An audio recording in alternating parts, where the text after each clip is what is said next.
This video training series is courtesy of the County of San Diego Office of Emergency Services.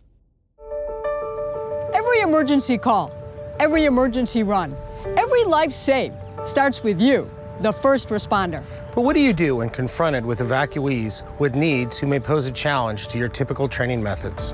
The following video is one of a series of 8. It's designed to educate you on the various visual cues, do's and don'ts, proper behaviors, mannerisms, and sensitivities relating to those members of our San Diego community with mental illness and/or emotional disorders. Our hope is that you learn as much as you can so that when lives are depending on quick thinking and fast maneuvering, you have the knowledge and training to make the best decision possible.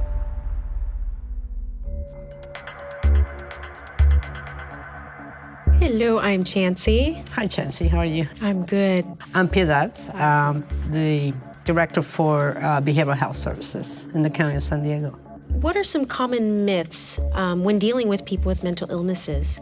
I think some common myths or taboos are that the individual or the person with a mental health condition or mental illness are going to lose it, that they are going to be out of control, that they're going to be reluctant to follow directions that they don't understand. And that's not so. That's not so. On the contrary, I think that our first rule is to treat everybody the same.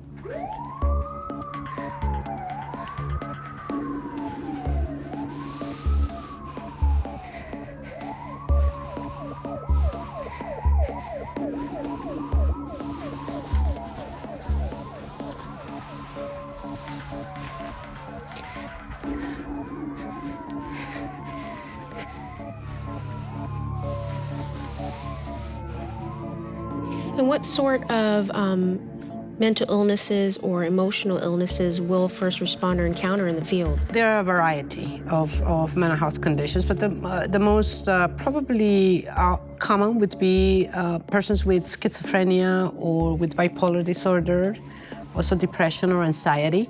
But I think the clear response here would be what is the individual reacting to, how is the individual behaving, tearful, cryful, nervous, perhaps not organized in their thinking, maybe screaming. Persons with mental health conditions sometimes can present agitation. They can present with some disorganized thinking. They can also be anxious or more nervous. And so these are some of the visual signs or cues that first responders should be looking at. Any other sort of behaviors we might look for?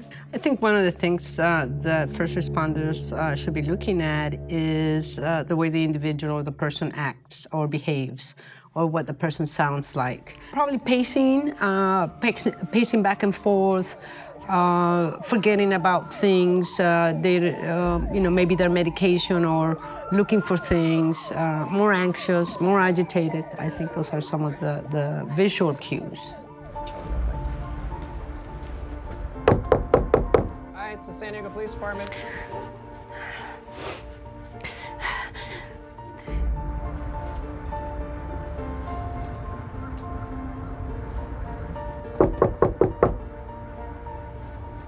Hi, it's the San Diego Police Department. Who? It's the San Diego Police Department. There's an emergency evacuation. No, I don't understand why you're here. What tips would you have for first responders or someone like me who might be encountering someone with a mental illness in the field? I think always, introduce yourself. How do I know you're really the San Diego Police? Introduce yourself by name and ask for the person's name. Hi. Hi. Hi. I'm Sergeant Lowe, San Diego Police Department. Okay. Are you Ashley Holland by chance? Okay. So tell me why I have to go. I don't understand. And let them know why you're there. You're there to help them. This is a critical situation. Ask them, do they have any special needs or any health conditions? Do they have any medications that they need to take with themselves? And how is the person feeling? Do you need help?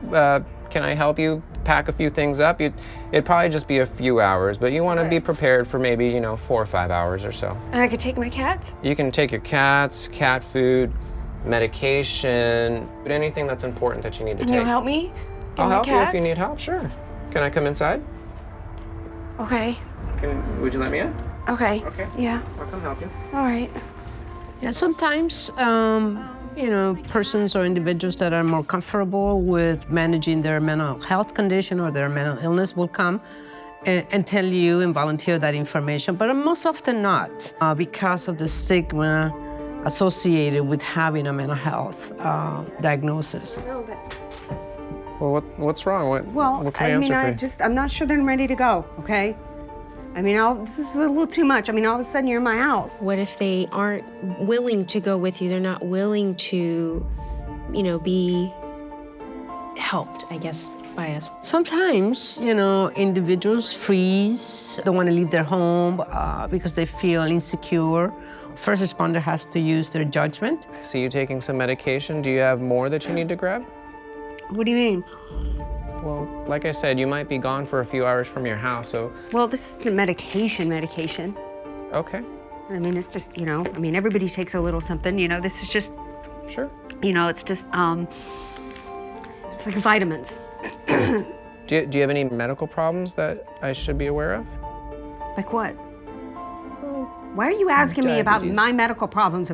You're supposed to be here because of a gas leak. I understand that. I understand. Don't yell and scream.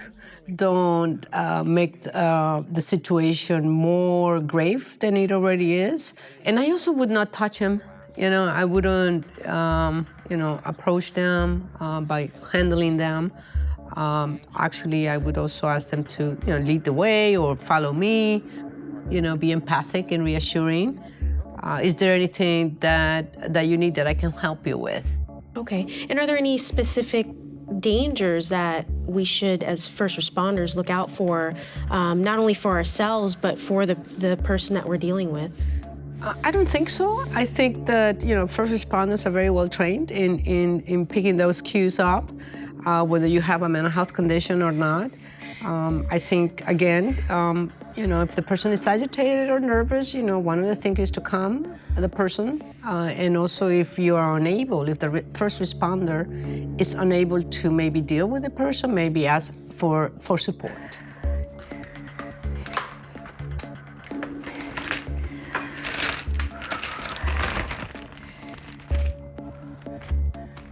Okay, what are some of the best practices that first responders should have when dealing with someone with an emotional disorder or mental illness?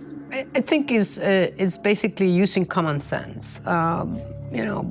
First responders should be treating all persons the same. I think when a person is agitated, when a person is too anxious, too nervous, for me it really is looking at keep calm, keep cool, keep collected. Be directive, gently directive. If the person needs to be evacuated, asking the person, are there any health issues or health conditions that you want me to know? And are there any medications that you should be taking with you and I can help you collect those? I think that empathic, low tone, guiding, gently guiding and directing, I think that will get you far. Well, thank you so much for your time. That was very helpful.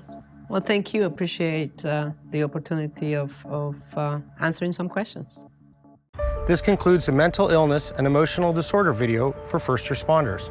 Call 619-563-2700 to reach the county's Behavioral Health Services Division.